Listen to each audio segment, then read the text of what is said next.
UPSC Prelims Geography 80-20 series. Let's solve last 30-year PYQs. This is our episode 9, El Nino, La Nina and Indian Ocean Dipole. बहुत ही important ये episode रहने वाला है because this year 2026 की बात की जाए तो this is El Nino year for India. So यहां से इस टॉपिक से क्वेश्चन बनने के चांसेस ज्यादा है फॉर 2026 एंड कई बार एक साल लेट भी पूछता है यूपीएससी तो for the 2027 prelims also.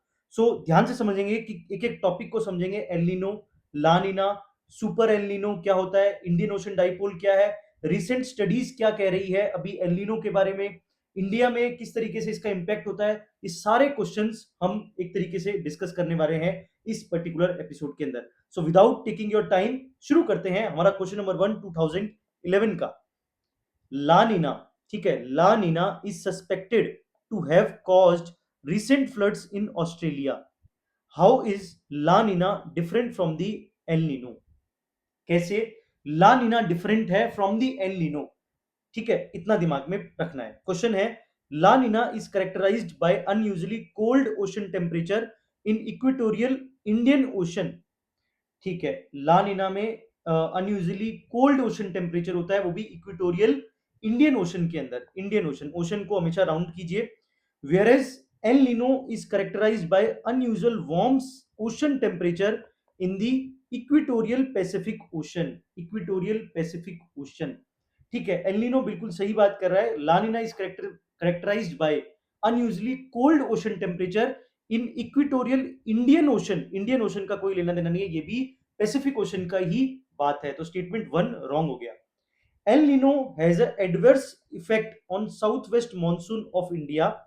L Nino का एडवर्स इफेक्ट है साउथ वेस्ट मॉनसून में, but La Nina has no effect on the monsoon climate. उसका कोई भी इफेक्ट नहीं है.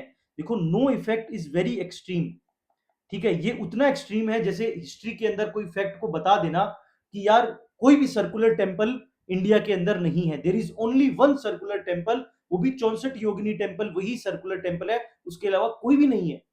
सेम वैसा ही क्लाइमेटोलॉजी के अंदर जहां पे इतने ज्यादा सर्कुलेशन है, इतना कॉम्प्लेक्स है जिसको अभी तक भी इतना अच्छे तरीके से समझा नहीं गया. जैसे फॉर एग्जांपल इंडियन मॉनसून, आज भी वो बहुत अच्छे तरीके से हम समझ नहीं पाए.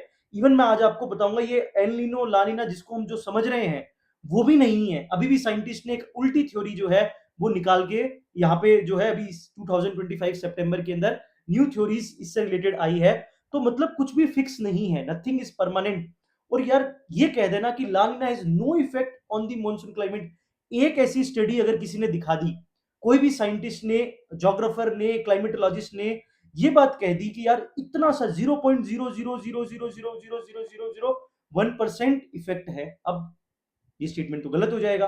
तो प्लीज ऐसे स्टेटमेंट्स को आइडेंटिफाई कीजिए. ये यूपीएससी की लैंग्वेज है, ठीक है, बहुत जगह पे ये लैंग्वेज उसने यूज की है.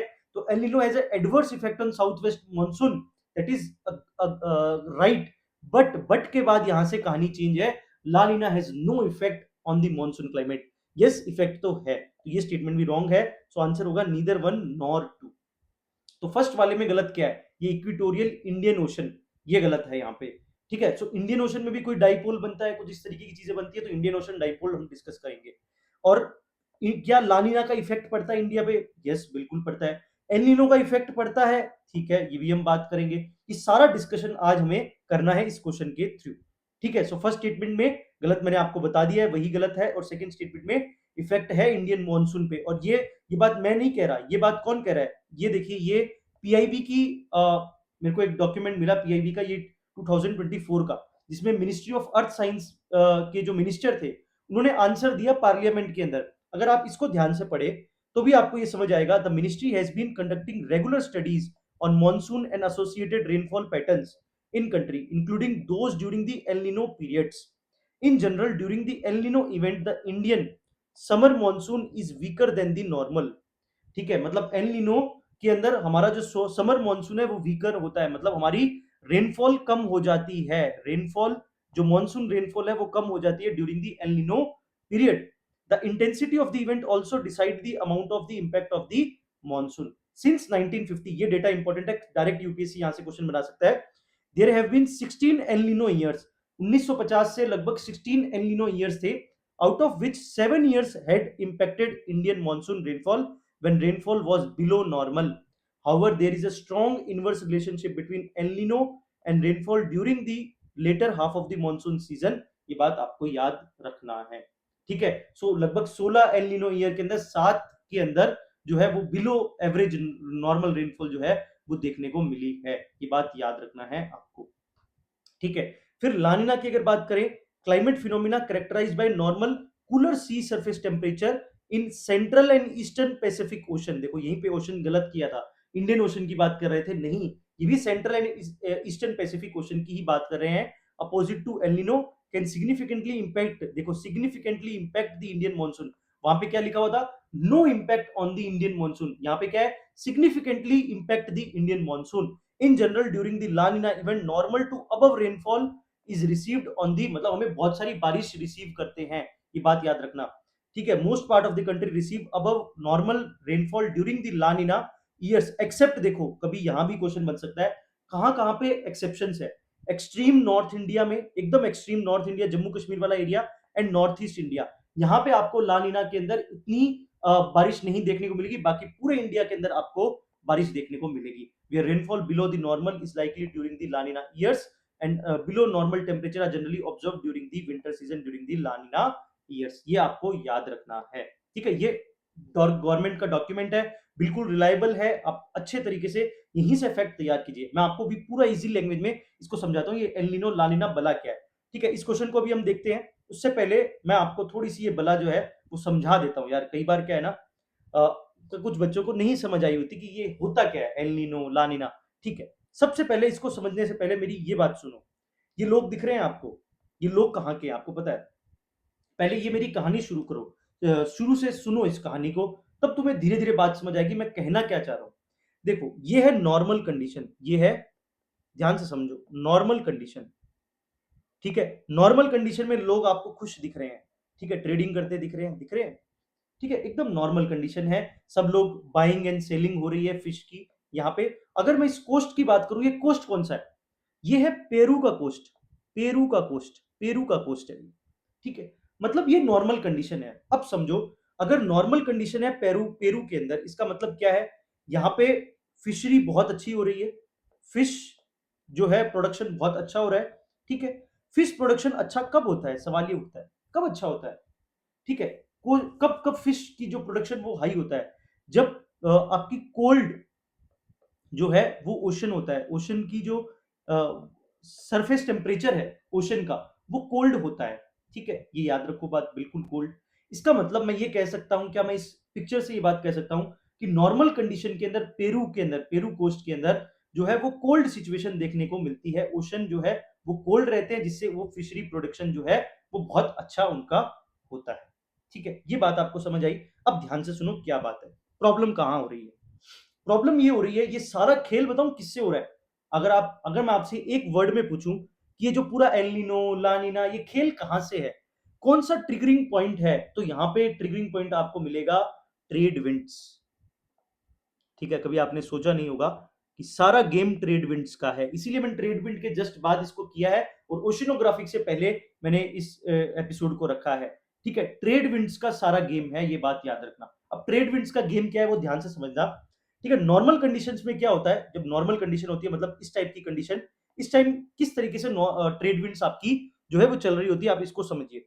इस टाइम जो ट्रेड विंड्स होती है आपके पेरू के कोस्ट पे, ये पेरू है, ठीक है, ऐसे समझ लीजिए ये पेरू है, ये पेरू का कोस्ट है, ठीक है। इस टाइम ट्रेड विंड्स कैसी होती है, इस टाइम ट्रेड विंड्स होती है स्ट्रॉन्ग, ठीक है, स्ट्रॉन्ग ऑफ शोर, ठीक है, स्ट्रॉन्ग एंड ऑफ शोर, ये दो बात याद रखना, स्ट्रॉन्ग एंड ऑफ शोर ट्रेड विंड्स यहां पे आपको देखने को मिलती है।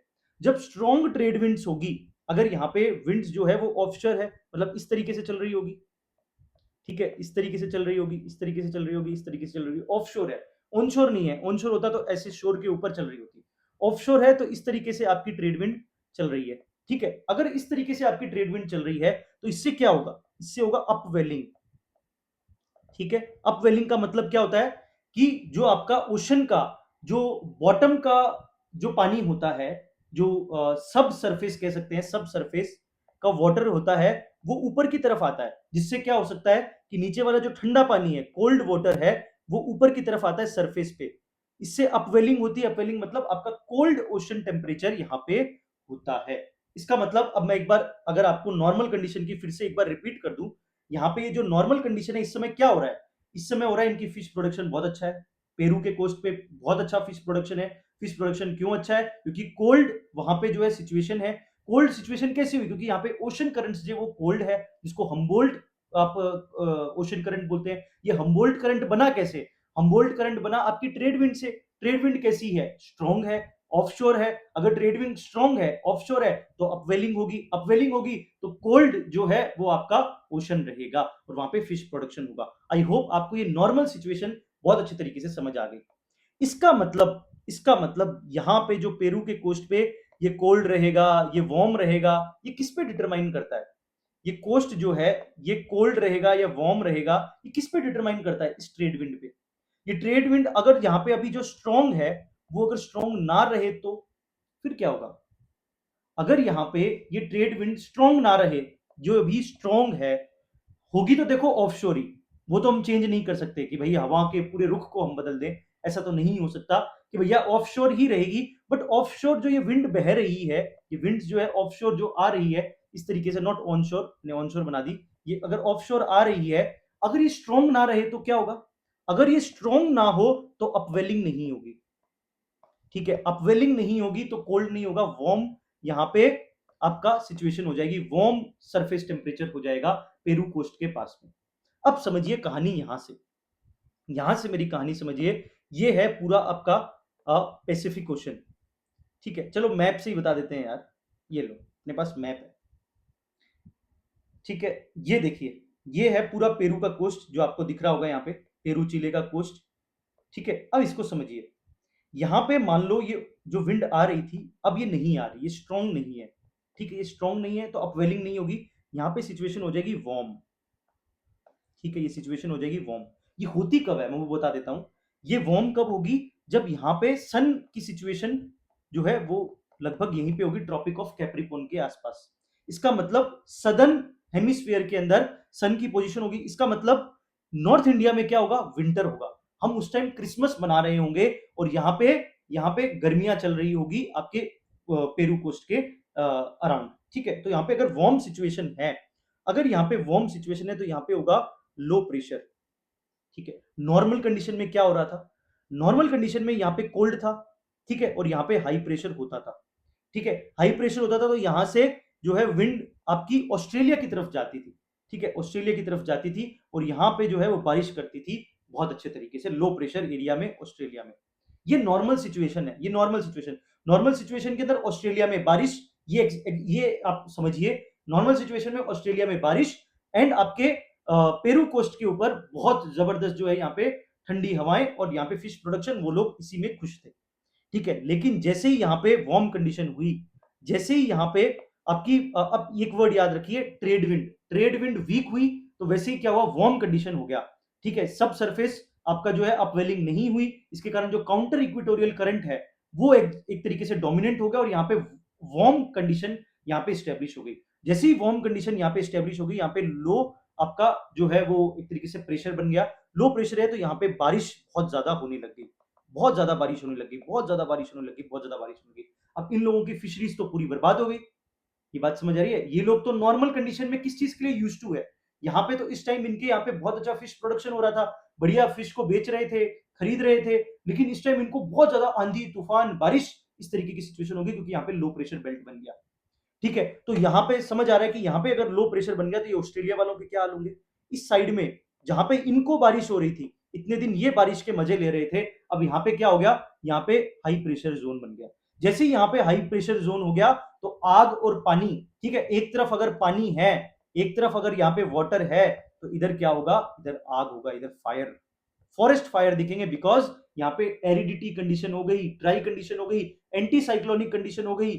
ठीक है, जब एंटी साइक्लोनिक कंडीशन होगी, आपकी स्टेबिलिटी हो जाएगी, स्टेबिलिटी होगी तो विंड्स ड्राई होगी, विंड्स ड्राई होगी तो फॉरेस्ट जो है वो फायर को कैच करेगा। तो यहाँ पे आपको जो है वो फॉरेस्ट फायर देखने को मिलेंगे। तो एक तरफ पानी और एक तरफ आग, जब एक तरफ पानी और एक तरफ आग हो जाए, जब एक तरफ पानी और एक तरफ आग हो जाए, पानी कहां पे, पानी आपके ब्राजील के पेरू कोस्ट पे, और आपकी आग कहां पे, आग आपकी ऑस्ट्रेलिया के अंदर फॉरेस्ट फायर के रूप में। अगर इस तरीके की कंडीशन हो जाए, इसको हम बोलते हैं एल नीनो।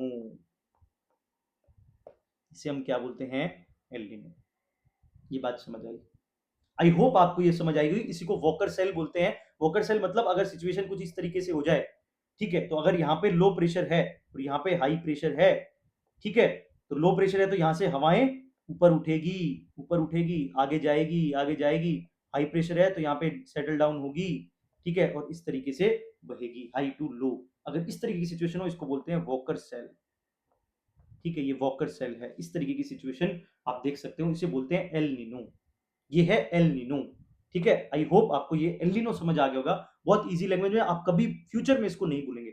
अगर ये एल नीनो है तो भैया मैंने सुना है कि ये एल नीनो जो होता है ना, ये एल नीनो जो होता है ना, ये इंडिया में बड़ा नुकसान लाता है। तो इंडिया में नुकसान लाने का इसका मतलब क्या है, समझिए। यहाँ पे आग लगी हुई है, समझिए, यहाँ पे मतलब यहाँ पे हाई प्रेशर बेल्ट है, ध्यान से समझिए। अगर यहाँ पे हाई प्रेशर बेल्ट है, ठीक है, तो यहाँ पे हाई प्रेशर बेल्ट के अंदर आपका क्या होगा, धीरे धीरे धीरे ये हाई प्रेशर बेल्ट यहीं पे रहेगा, ठीक है, काफी महीनों तक यहीं पे रहेगा, ठीक है। ये हाई प्रेशर बेल्ट हिलेगा ही नहीं। जब नहीं हिलेगा, धीरे धीरे हाई प्रेशर बेल्ट ऐसे आपकी इस एरिया के अंदर भी होगा। जब यहाँ पे हाई प्रेशर बेल्ट हुआ, क्योंकि क्या है, यहाँ से साउथ वेस्ट मानसून आता है धीरे धीरे धीरे, मई के तरफ में यहाँ पे हाई प्रेशर बेल्ट होगा, ठीक है। अगर यहाँ पे पूरा पूरा जो है आपकी हाई प्रेशर कंडीशन होगा, तो यहाँ इंडिया के अंदर भी एरिड सिचुएशन होगी, एरिडिटी प्रमोट होगी।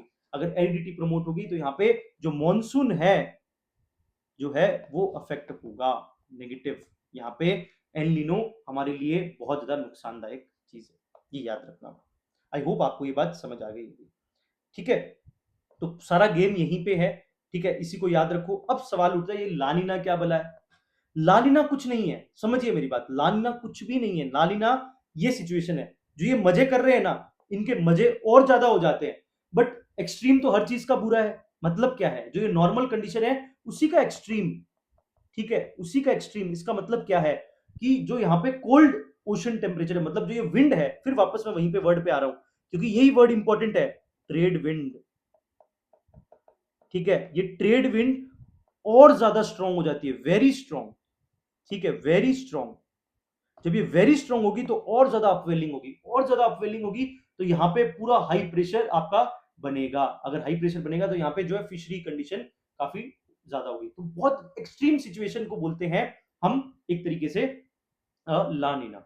अब लानिना का इंडिया में क्या इफेक्ट है, अब समझिए मेरी बात।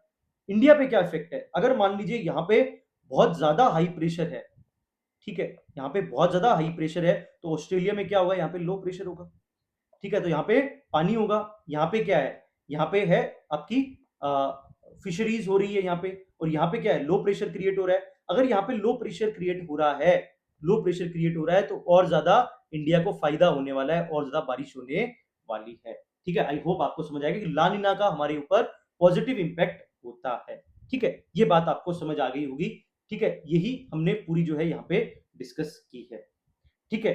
सो इसको समझिए बात पूरी कि लानिना क्या होता है, एलिनो क्या होता है। सारा गेम है आपका ट्रेड विंड से, पूरा का पूरा गेम जो है वो है आपका ट्रेड विंड से।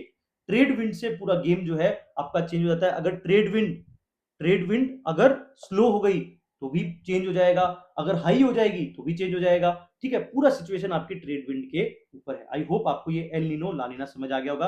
ये देखिए, ये मैंने सारे डायग्राम ऑलरेडी समझा दिए, आप एक बार पॉज करके इसे समझ सकते हैं, ठीक है। अब इस क्वेश्चन को देखिए, ये क्वेश्चन को आंसर कीजिए। For short time climate prediction, which one of the following event detected the last decade is associated with occasional weak monsoon rains in Indian subcontinent.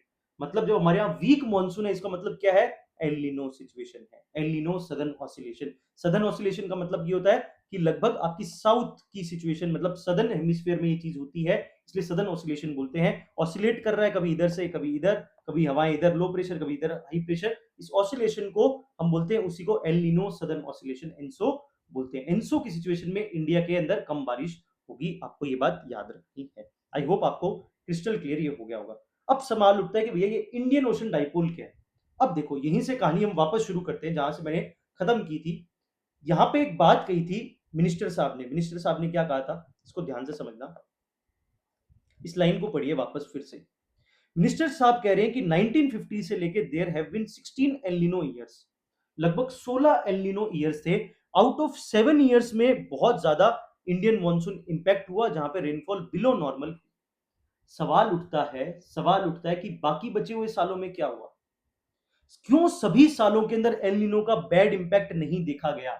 सवाल उठ रहा है ये मन में आपके सवाल हो रहा होगा कि डिस्पाइट ऑफ द फैक्ट कि एल नीनो में हम पढ़ रहे हैं कि एल नीनो से इंडिया को नुकसान है, यहां पे हमारी रेनफॉल कम हो जाएगी, तो ऐसा क्यों हुआ कि 16 एल नीनो ईयर्स में सिर्फ 7 ईयर्स ऐसे रहे जहां पे रेनफॉल बिलो नॉर्मल थी। और ऐसे कितने साल थे लगभग आपके जहां पे लगभग 9 साल के आसपास आप यहाँ पे देख सकते हैं कि जहां पे आपकी रेनफॉल ठीक ठाक रही है। सवाल उठता है कि ऐसा कौन सा यहाँ पे इंपैक्ट हुआ, ऐसा कौन सा यहाँ पे एक काउंटर इफेक्ट हुआ जिसके कारण ये एल नीनो को एक तरीके से ध्वस्त कर देता है। ठीक है, तो हमें अब उस इफेक्ट को समझना है कि वो इफेक्ट कौन सा है। ठीक है, इसको हम अब समझते हैं। यहाँ पे ये इस तरीके की लड़ाई है। अभी आगे मैं आपको समझाऊंगा चलो लड़ाई, बट इसको पूरा इंडियन ओशन डाइपोल के अलावा मैं फिर उस कहानी को शुरू करता हूं। पहले इस क्वेश्चन को देखिए ये क्या है। With reference to Indian ocean dipole sometimes mentioned in the news while forecasting Indian monsoon, which one of the following statement is correct? Indian ocean dipole phenomena is characterized by the difference in the sea surface temperature between tropical western Indian Ocean and tropical eastern Pacific Ocean. ये UPSC की आदत है, ये ocean के नाम change कर देता है, कभी पैसिफिक को इंडियन कर देता है, इंडियन को पैसिफिक कर देता है। तो हमने पहले भी देखा और ये यहाँ पे भी यही किया है। अरे भैया जब इंडियन ओशन डाइपोल है तो पैसिफिक ओशन का क्या लेना देना है यहाँ पे? अगर इसका लेना देना नहीं तो ये स्टेटमेंट गलत है। An Indian ocean dipole phenomena can influence El Nino impact on the monsoon। तो भैया इन्फ्लुएंस तो कर ही सकता है, मैंने पहले भी कहा कि भैया इन्फ्लुएंस तो कोई भी चीज किसी को कर सकती है, तो ये इन्फ्लुएंस है, इन्फ्लुएंस तो हो सकता है। तो सेकंड स्टेटमेंट करेक्ट है, टू ओनली। अब इन डेप्थ में समझो कि इंडियन ओशन डाइपोल है क्या। देखो सेम सिचुएशन जो अभी हमने एल नीनो ला नीना की देखी वो पैसिफिक ओशन में हो रही थी। अब वही सेम सिचुएशन अगर इंडियन ओशन में हो जाए तो ऐसे दो पोल वहां भी बन जाए तो, जैसे पहले एक तरफ आग और एक तरफ पानी था, ये दो पोल थे पैसिफिक ओशन के, वैसे इंडियन ओशन के अंदर अगर ऐसे पोल बन जाए तो उसे इंडियन ओशन डाइपोल बोल देंगे। यहाँ पे एल नीनो ला नीना ऐसे क्यूट से नाम नहीं रखेंगे, हम इंडियन ओशन डाइपोल नाम रखेंगे। बात समझ आ रही है? ठीक है, वही एल नीनो ला नीना का रूप है इंडियन ओशन डाइपोल, और कुछ नहीं है, बस वो क्यूट सा नाम नहीं है इसलिए आपको लगता है पता नहीं क्या ही भला चीज है। ठीक है, अब देखो यहाँ पे समझो क्या सिचुएशन है इंडियन ओशन डाइपोल के अंदर। इंडियन ओशन डाइपोल के अंदर आपका एक तरफ जो जैसे ऑस्ट्रेलिया है, अगर मैं पॉजिटिव फेज की बात करूं, हमें पॉजिटिव फेज की बात करनी है, नेगेटिव अपने आप रिवर्स कर लेंगे, कोई इशू नहीं।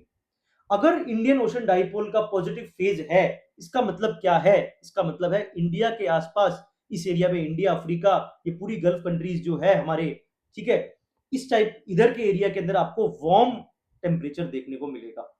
ठीक है, यहाँ पे आपको वार्म टेम्परेचर देखने को मिलेगा, मतलब लो प्रेशर की कंडीशन देखने को मिलेगी। वेयरएज ऑस्ट्रेलिया पे आपको यहाँ पे हाई प्रेशर की कंडीशन मिलेगी। हमारे लिए अच्छी कौन सी है भैया? हमारे लिए तो वार्म वाली ठीक है, थोड़ी सी गर्मी पड़ती है लेकिन बारिश भी हो जाती है, और हाई प्रेशर में तो बारिश नहीं हो पाती। ठीक है, एरिडिटी को कंज्यूम एरिडिटी करते हैं, हमारा जो है ये बार बार जो है वो बोरोलिन लगानी पड़ती है। ठीक है, तो हमारे लिए वार्म सिचुएशन ठीक ठाक है। मतलब क्या है कि इंडियन ओशन डाइपोल का पॉजिटिव फेज क्या है जब इंडिया के लिए पॉजिटिव हो? इंडिया के लिए पॉजिटिव क्या है? बारिश। बारिश मतलब वार्म। इंडिया के आसपास अगर वार्म कंडीशन है मतलब लो प्रेशर बना हुआ है, वो होता है इंडियन ओशन डाइपोल का पॉजिटिव फेज। हमें यही याद रखना है, पॉजिटिव फेज। इसका मतलब भैया, इसका मतलब क्या है? इसका मतलब तुम्हें बहुत क्लियर समझ आना चाहिए। अगर ऐसा कुछ हो जाए कि भैया एक तरफ एल नीनो है, ध्यान से समझना, एक तरफ एल नीनो है जो हमारे लिए खतरा है, ठीक है, हमारे लिए डेंजर है, ठीक है, और अगर मान लो इंडियन ओशन डाइपोल आ जाए अपने पॉजिटिव फेज के अंदर, तो वो इस डेंजर को खत्म कर सकता है। हाँ, अगर तुमने ये दिमाग लगा लिया है तो ये बिल्कुल सही है कि जो वो आउट ऑफ 16 के अंदर सिर्फ लगभग 7 के अंदर एल नीनो का इंपैक्ट पड़ा था। इसका मतलब क्या है कि बाकी में क्यों इंपैक्ट नहीं पड़ा? इसलिए इंपैक्ट नहीं पड़ा क्योंकि उस time Indian ocean dipole positive phase चल रहा था। बात समझ आई? जब इंडियन ओशन डाइपोल का पॉजिटिव फेज होगा तो एल नीनो चाहे कितने भी आ जाए इंडिया को कुछ नहीं होगा। ठीक है, क्योंकि यहाँ पे जो, क्योंकि समझो यहाँ पे हमारी हाई प्रेशर की कंडीशन होगी जो हमने देखा, ठीक है, हाई प्रेशर है, और एलिनो में भी यहाँ पे हाई प्रेशर ही होता है, तो हाई प्रेशर बढ़ जाएगा। बट यहाँ पे जब वार्म हो जाएगा तो इस हाई प्रेशर को वो काउंटरैक्ट कर देगा और हमारी जो सिचुएशन है वो ठीक ठाक हो जाएगी। ये देखिए ये वाली सिचुएशन, इंडिया में यहाँ पे बारिश हो जाएगी। आई होप आपको ये समझ आएगा। मतलब ऑस्ट्रेलिया के लिए यहाँ पे जब हाई प्रेशर हो जाए, मतलब समझिए बात, अगर पॉजिटिव इंडियन ओशन डाइपोल हो और आपका एल नीनो भी हो, अगर डबल हो तो ऑस्ट्रेलिया पे डबल मार है। यहाँ पे तो सिर्फ आग ही आग है। बात समझ आ रही है? आग तो एल नीनो लेके आएगा ही लेके आएगा, फिर इंडियन ओशन डाइपोल का अगर पॉजिटिव फेज हो तो और ज्यादा आग जो है यहाँ पे बढ़ जाएगी। लेकिन मान लो कि इंडियन ओशन डाइपोल का नेगेटिव फेज आ जाए और यहाँ पे एल नीनो हो तो ऑस्ट्रेलिया बच जाएगा। लेकिन इंडिया जो है वो एक तरीके से, इंडिया पे तो चलो ठीक है कोई दिक्कत नहीं, लेकिन यहाँ पे ऑस्ट्रेलिया जो है वो बच जाएगा, ये दिमाग में रखो। ठीक है, तो हमें तो देखो ऑस्ट्रेलिया का इतना नहीं सोचना, क्योंकि हम ऑस्ट्रेलिया का एडमिनिस्ट्रेटिव एग्जाम नहीं दे रहे। आपको सबसे इंपॉर्टेंट इंडिया का याद रखना है, Indian ocean dipole positive phase is very important. अगर वो होगा तो इंडियन जो एल नीनो है उसका नेगेटिव इंपैक्ट हम पे नहीं होगा। ठीक है, आपको इतना ये फैक्ट याद रखना है। ठीक है, बस इतना याद रखना। अब तुम समझ सकते हो कि Indian ocean phenomena can influence El Nino impact. Yes, influence कैसे इन्फ्लुएंस करेगा? बहुत अच्छा इन्फ्लुएंस करेगा और हमारे यहाँ पे बारिश बारिश बारिश बारिश हो जाएगी, एल नीनो चाहे कितना भी आ जाए। ठीक है, ये याद रखना है आपको। ये दोनों स्टेटमेंट मैंने ऑलरेडी डिस्कस कर ली। अब देखो ये एक नया question, a new type of El Nino called El Nino Moduki appeared in the news. In this context, consider the following statement. अभी भाई मोडुकी वाली क्या पंगा है यार, इसको समझते हैं। चलो, normal El Nino forms in the central Pacific ocean. ठीक है, हमने देखा था कि ईस्टर्न सेंट्रल के आसपास एल नीनो नॉर्मल है। ठीक है, whereas El Nino Modoki forms eastern Pacific ocean. ठीक है, अरे नहीं, ये ईस्टर्न और सेंट्रल दोनों में ही एल नीनो होता है। बात समझ आ रही है? तो ये मोडुकी कहीं और ही बनता होगा। ठीक है, कहां बनता है वो देखेंगे। चलो, मतलब ये स्टेटमेंट गलत है। Normal El Nino result in the diminished hurricanes in the Atlantic ocean, but El Nino Modoki result in the greater number of hurricanes with the greater frequency. भैया ये हरिकेन का क्या सिस्टम है, ये तो समझ ही नहीं आ रहा। चलो इसको तो समझते हैं। इसको तो पहले मेरे को समझाना पड़ेगा, तब जाके ये गेम समझ आएगा। ये बहुत लंबा गेम है, बट इतना समझ लो कि ये गलत है।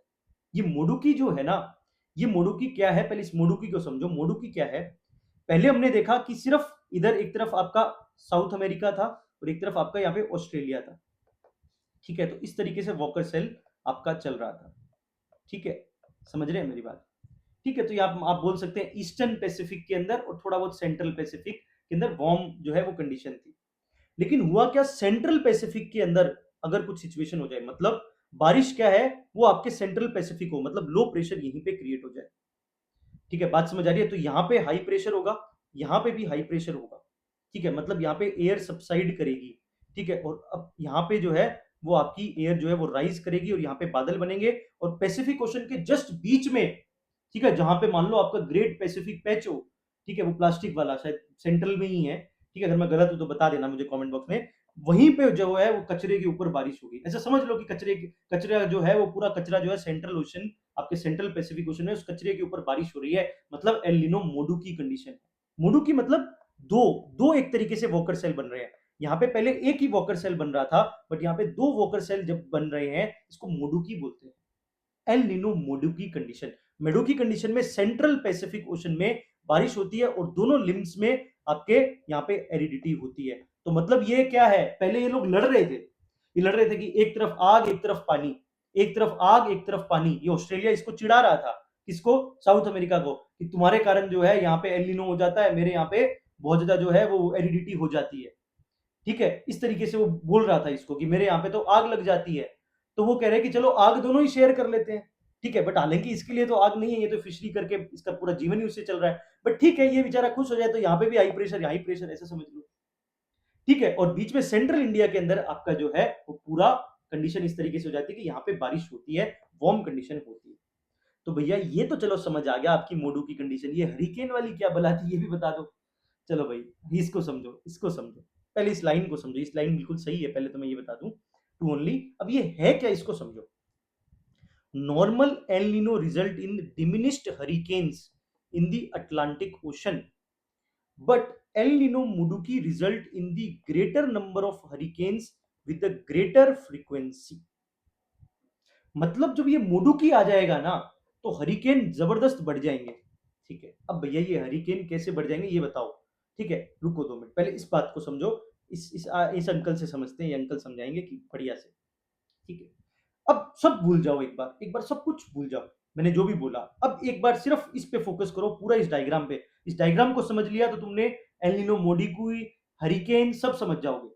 ठीक है, बहुत दिमाग लगा के इसको सोचा गया है, समझना मेरी बात। फॉर एग्जाम्पल ये बिल्डिंग ब्लॉक्स है। ठीक है, ये बिल्डिंग ब्लॉक्स है। बंदा जो है बिल्डिंग ब्लॉक लगा रहा है। ठीक है, अब समझो कि यहाँ पे बहुत तेज हवा चलने लग जाए, बहुत तेज हवा चलने लग जाए, तो ये बिल्डिंग ब्लॉक क्या होंगे, ये गिरने लग जाएंगे, गिर जाएंगे। ये बात समझ आ रही है? मतलब ये बिल्डिंग ब्लॉक गिर जाएंगे, ये बिल्कुल फॉल हो जाएंगे। ये जो बिल्डिंग ब्लॉक ये भाई साहब लगा रहे हैं, अगर हवाएं बहुत तेज हो जाए यहाँ पे, तो आपके कहीं ना कहीं यहाँ पे क्या हो जाएगा, ये बिल्डिंग ब्लॉक्स नीचे गिर जाएंगे, ये फॉल हो जाएंगे। ठीक है, इसका मतलब इन बिल्डिंग ब्लॉक्स को सही सीधा खड़ा रहने के लिए काम सिचुएशन चाहिए, कामनेस चाहिए। ये बात समझ आ रही है? ये तभी तक ऐसा स्टैंड रह सकता है जब तक, मतलब ये जो पूरा वर्टिकल जो इसका ये बिल्डिंग है, ये तब तक खड़ी रह सकती है जब आसपास काम कंडीशन हो। आई होप आपको ये बात समझ आ गई होगी। अब तुम मेरी बात को समझो ध्यान से। हरिकेन कैसा होता है, हरिकेन के लिए क्या चाहिए, कुछ इस तरीके से ही हरिकेन होगा, साइक्लोन टाइप सिचुएशन पूरा ऊपर तक होता है। ठीक है, अगर उस हरिकेन को बनना है इस तरीके से बिल्डिंग ब्लॉक की तरह, अगर हरिकेन को बनना है तो उसको आसपास काम सिचुएशन चाहिएगी। अगर आसपास काम कंडीशन होगी तो ये हरिकेन जो है वो आपका डेवलप हो जाएगा। लेकिन अगर यहाँ पे आसपास काम कंडीशन ना हो, यहाँ पे इनस्टेबिलिटी कंडीशन हो, तो आपका ये हरिकेन नहीं बन जाएगा, डिमिनिश हो जाएगा। ये बात समझ आ रही है? अब समझते हैं इस बात को मेरी ध्यान से। दो बात यहां पे लिख रहा हूं, एक लिख रहा हूं एल नीनो, ठीक है, और एक लिख रहा हूं एल नीनो मुडुकी। ठीक है, एल नीनो के अंदर आप मुझे सिचुएशन बताइए ईस्टर्न पैसिफिक की। ठीक है, ईस्ट का जो पैसिफिक है, ये समझिए कि ईस्टर्न पैसिफिक के अंदर हरिकेन बन रहे हैं। पूरा पैसिफिक अटलांटिक वाला इधर वाला जो साइड है, जो यूएस वाला साइड है, इस तरफ हरिकेन की सिचुएशन है। एल नीनो के टाइम यहां पे किस टाइप की सिचुएशन होती है, अब ध्यान से समझिए। यहां पे होती है वार्म सिचुएशन। ठीक है, वार्म सिचुएशन होती है। एल नीनो मुडकी के टाइम यहां पे क्या सिचुएशन होती है, एल नीनो मुडकी अभी हमने पढ़ा कि दोनों तरफ आपके हाई प्रेशर बनता है। ठीक है, मतलब कोल्ड सिचुएशन होती है, हाई प्रेशर की सिचुएशन होती है। अब आपको इतना भी पता है कि high pressure is equal to calmness and warm is equal to जो है वो कामनेस तो नहीं कह सकते, केओस बोल सकते हैं। ठीक है, यहाँ पे केओस सिचुएशन है, इनस्टेबिलिटी वाली कंडीशन है। अब आप खुद ही इस बात को बता दीजिए यार, इतना तो समझदार आप लोग भी हैं। आप ही बता दीजिए मुझे कि एल नीनो मुडकी में क्या होगा, जब आसपास काम सिचुएशन है तो ये बिल्ड होगा, बिल्ड होगा तो आपका हरिकेन जो है वो बहुत अच्छा डेवलप हो जाएगा। लेकिन एल नीनो के टाइम ये हरिकेन जो है वो अच्छे तरीके से डेवलप नहीं होंगे, डिमिनिश हो जाएंगे। इसलिए एल नीनो जो वार्म कंडीशन है उसमें इस तरीके की सिचुएशन होगी। इसे अगर टेक्निकल ज्योग्राफिकल लैंग्वेज में बोले, इसको बोलते हैं विंड शेयर का कॉन्सेप्ट है। विंड शेयर क्या होता है, wind shear is simply a difference between a wind speed and a wind direction over a relatively short distance in the atmosphere. तो मतलब अगर आपका विंड शेयर कैसा होगा, मतलब विंड शेयर अगर लो होगा, ठीक है, और विंड शेयर अगर हाई होगा, तो इस तरीके की सिचुएशन होगी। मतलब आपका कामनेस आप कह सकते हैं एक तरफ, और एक तरफ आप केओस कह सकते हैं एक तरफ। ठीक है, तो विंड शेयर पे ये पूरा गेम यहां पे चलेगा। आई होप आपको ये बात समझ आएगी। मैं फिर से ये स्टेटमेंट आपको यहां पे बोल रहा हूं, ध्यान से समझना। Normal El Nino result in diminished hurricanes in the Atlantic ocean, but El Nino Mudiki result in the greater number of hurricanes with a greater frequency. Why? Because the situation is calm. काम होगा तो hurricane अच्छे से develop हो जाएगा। Normal Eno typically increase the vertical wind share in the Atlantic. ठीक है, अब जब वर्टिकल विंड शेयर बढ़ जाएगा, ठीक है, हाई वर्टिकल विंड शेयर होगा तो कामनेस नहीं होगी, कामनेस नहीं होगी तो डिमिनिश होगा hurricane. In contrast El Nino Modoki alters atmospheric pattern such it reduce this suppression resulting in the greater number of frequency of hurricane in the Atlantic. I hope आपको ये concept समझ आया होगा। ये बहुत जो है वो मुझे भी समझने में थोड़ा सा टाइम लगा था, लेकिन अगर इस एग्जाम्पल से समझोगे तो इजीली समझ जाओगे El Nino and El Nino Modoki को। ठीक है, तो अब मैं फिर से उसी बात को फिर से कह रहा हूं कि ये जो मैंने आपको पहले बताया, Indian ocean dipole and El Nino में क्या फर्क है। अब यहाँ पे एक टर्म है सुपर एल नीनो, बड़ी न्यूज में आजकल ये सुपर एल नीनो रहता है। कुछ नहीं है, एल नीनो का सुपर फेज। ठीक है, सुपर फेज है तो उसका मतलब कुछ यहाँ पे नंबर आपको याद रखने हैं कि पर्टिकुलर एटलीस्ट 2 डिग्री सेल्सियस। ठीक है, मतलब super एलिनो is exceptionally strong version of एलिनो event. Meteorologists generally classify an event of super El Nino where the average sea surface temperature in the central and the eastern Pacific rise by at least 2 degree Celsius. ये 2 degree Celsius के कारण उसको super El Nino बोलते हैं। India में 1997 के आसपास ये देखा गया।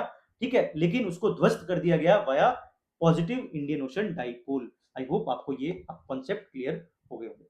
अब देखो, आपको मैं एक न्यू स्टडी के बारे में बताता हूं, जस्ट बहुत ही इंटरेस्टिंग है।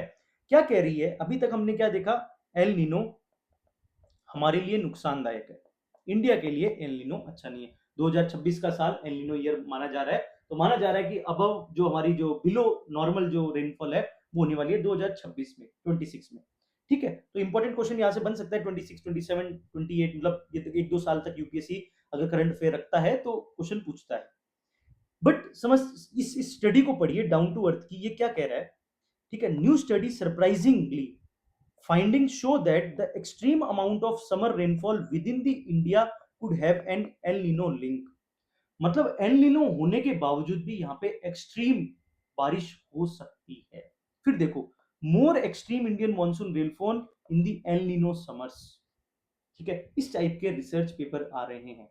अभी मैंने जब इस रिसर्च पेपर को पढ़ा, एक तो ये तो खुला नहीं था, ये तो लॉक था। ठीक है, प्रीमियम वीमियम कुछ मांग रहा था, बट डाउन टू अर्थ वाले को पढ़ा था तो उसमें अभी तक ये इस पे स्टडी चल रही है। ठीक है, तो इस पे अभी तक कोई फाइनल कंक्लूजन नहीं है, कॉजेस नहीं पता कि ऐसा क्यों हो रहा है क्या नहीं हो रहा। बट ठीक है, मोटा मोटा ये है कि ऐसा भी एक पॉसिबिलिटी है। इसका मतलब तुम ये भी कह सकते हो, कैन अगर आ जाए कभी यूपीएससी के स्टेटमेंट में ये आ जाए तो भैया एल नीनो जो है वो हमारे यहाँ पे पॉजिटिव इंपैक्ट भी ला सकता है। ठीक है, उसका एक पॉजिटिव इंपैक्ट भी हो सकता है, ज्यादा बारिश हो सकती है, कैन आ जाए, तो तुम उसको गलत मत मानना, ये सही हो सकता है, क्योंकि दोनों तरीके की सिचुएशन है। मोस्टली जनरली केसेस के अंदर वो वाले नुकसानदायक है, बट वो अच्छा भी हो सकता है। इस टाइप की स्टडीज हमारे सामने आ रही है। ये देखो 18 सितंबर 2025 का ही आर्टिकल है। ठीक है, तो आई होप आपको ये भी चीज समझ आई होगी। ठीक है, अब आप मुझे इस क्वेश्चन का आंसर बताइए, और यहीं से हमारा जो है वो टॉपिक चेंज हो जाएगा। अगला टॉपिक क्लाइमेटोलॉजी का सबसे important topic and the last topic, world climate and forest. ठीक है, मोस्टली वर्ल्ड क्लाइमेट, सारे क्लाइमेट मैं आपके डिस्कस करूंगा। ठीक है, जीसी लियोंग और एनसीईआरटी के सारे डिस्क्रिप्शन आपके साथ शेयर करूंगा, इजी लैंग्वेज में आपको समझाऊंगा नेक्स्ट एपिसोड में। सो तब तक के लिए thank you so much for your love and support. आपके बहुत ज्यादा जो है वो कई बार कमेंट आते हैं, डीएम्स आप मुझे इंस्टाग्राम पे करते हैं। ठीक है, आपको बहुत अच्छा लग रहा है, बहुत फायदा हो रहा है ज्योग्राफी के अंदर। कई लोग तो ये कहते हैं कि हमने बहुत रिनॉन्ड कोचिंग से ज्योग्राफी पढ़ी है। ठीक है, बहुत बड़े बड़े टीचर, सो कॉल्ड बड़े टीचर से हमने ज्योग्राफी पढ़ी है, लेकिन इतने अच्छे तरीके से ज्योग्राफी मुझे आज तक कभी नहीं समझ आई। इस तरीके के कमेंट भी, कमेंट एंड डीएम्स, मुझे पर्सनल डीएम्स इंस्टाग्राम पे मिलते हैं। सो यार थैंक यू सो मच, आप लोगों का प्यार है, जितना मुझसे बेस्ट हो सका है मैं आपको इजी लैंग्वेज में इस चीज को समझाऊं। ठीक है, आप इसका आंसर मुझे कमेंट बॉक्स में बताइएगा। Thank you so much.